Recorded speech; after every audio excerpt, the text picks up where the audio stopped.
In this episode of Contracting Conversations, we're chatting about challenges contractors have with the new chatbots. We'll learn more about how artificial intelligence can get out of control with risks such as data poisoning. And we'll discuss a toolkit to help keep AI in check.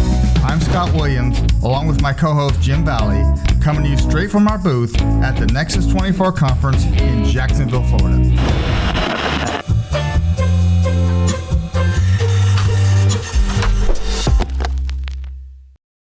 Hey, we're at Jacksonville, Florida at the NCMA NEXUS conference, which is co-hosted by DAU, and really pleased to have the pleasure of talking with Mr. Eric Obergfell from MITRE. Yeah. So Eric, welcome to the DAU booth and stopping by and talking with Jim and I. So just to get us kick-started, tell us a little bit about what you're going to be speaking about at the conference, and then we'll take it from there. Yeah, well, hey, thank you very much for having me. Really appreciate it, and it was great reminiscing about some old times here with you guys. So.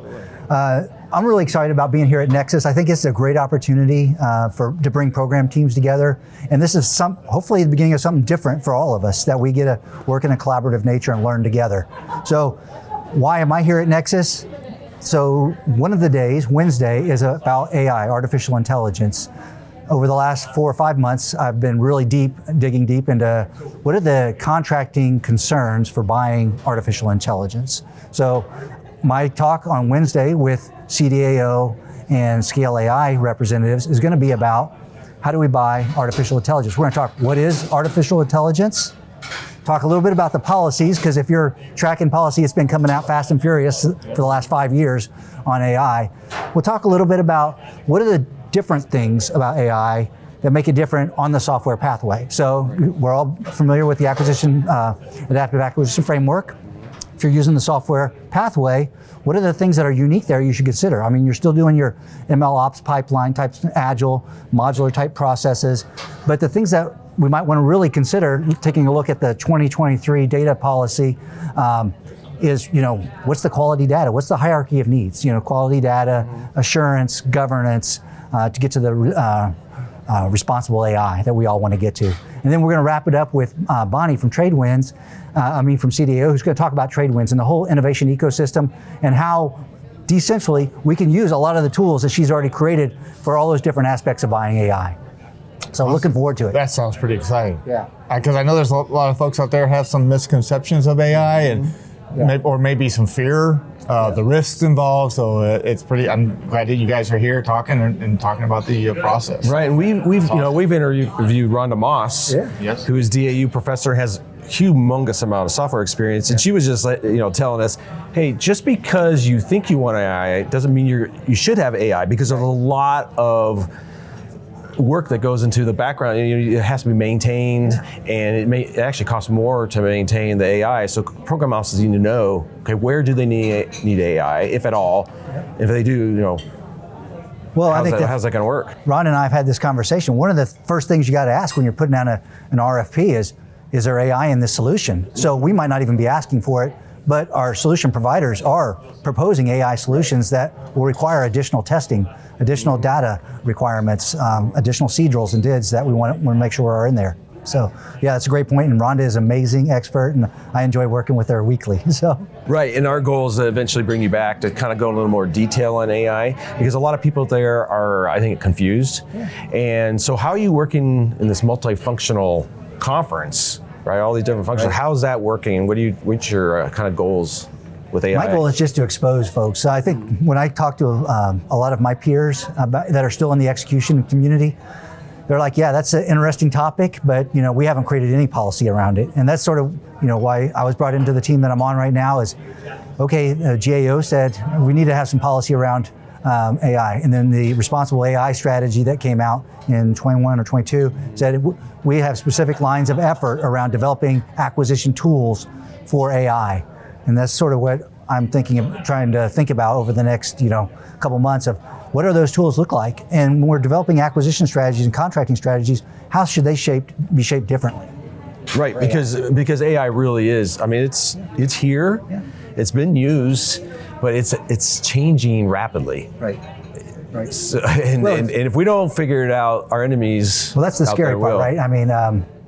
when I was back in DCMA a couple of years ago, we were doing a lot of ML type learning and applying that to how do we improve our on-time delivery for our warfighters, and that's 2015 timeframe. Now, most of us have used ChatGPT, right?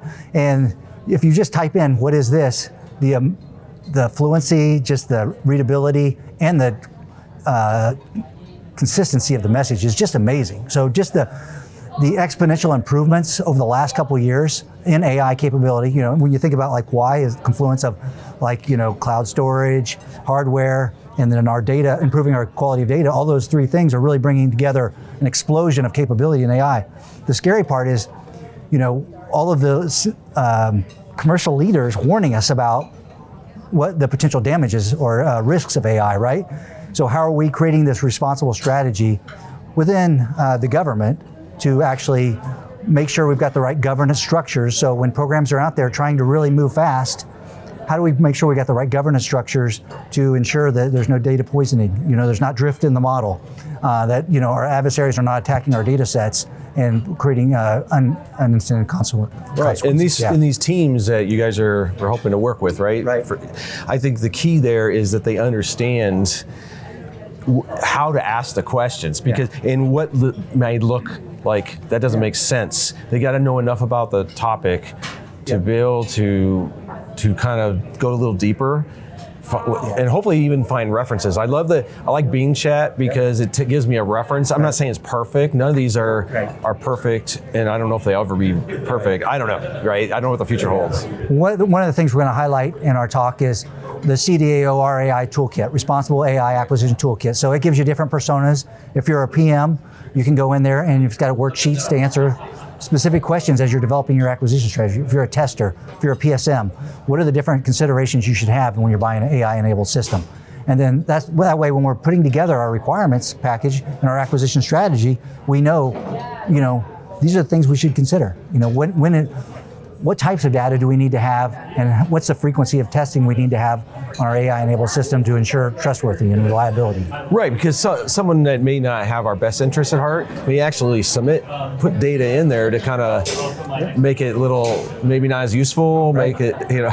Right. We're pulling in data from all over. I mean, commercially available data is a thing, and then, you know, it's part of what we're using to train models, or we could be using to train models, right? So, Eric, I'm going to pulse back just a little bit. And Jim and I did have a podcast on responsible AI, but I'd ask you a little bit to kind of explain that term, because when we're talking about AI, we talk about responsible AI, and it almost kind of goes together, right? Maybe we should always be saying that, but expand on that just a little bit when you mean responsible AI, what that actually. I don't have the tenets memorized, but for responsible AI, really what we're trying to do is making sure we're planning for those consequences. We have a governance structure in place to oversee any impacts that an AI system might have, right? So say we've got a weapon system that wants to integrate AI, or a ISR platform that wants to integrate AI, and when those systems are integrated together, what's the consequences of that?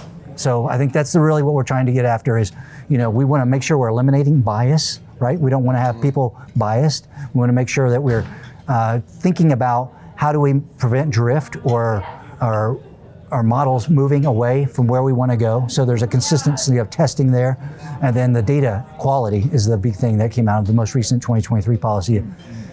It's really the data that is the IP that we're really, really trying to think about, because as you bring in different data sets, and it talks about like in the 2023 strategy, you know, we might have federated data. So you might have like a whole bunch of data that we're centralizing at a headquarters level, but then your unique mission set in your operational environment would be put on top of that data to be able to train models that are unique to your context environment, whether you're in UCOM or another combatant command. So I think that is the way we want to do it. We want to make sure that we get the best possible data. We want to make sure we're providing checks and balances in place, and then we want to make sure we're eliminating biases. Yeah. Well, that's going to be, I think, an exciting presentation when you talk about it. So I'm sure that the multifunctional folks that are here at the conference are going to really appreciate hearing what you have to say on responsible AI. So thank you so much, Eric. Yeah, thank you very much. Thank you so much. Yeah.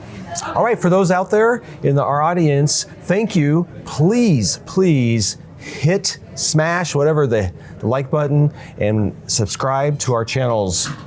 whether it's on YouTube, DAU Media, or Apple Podcasts. And we'll see you next time.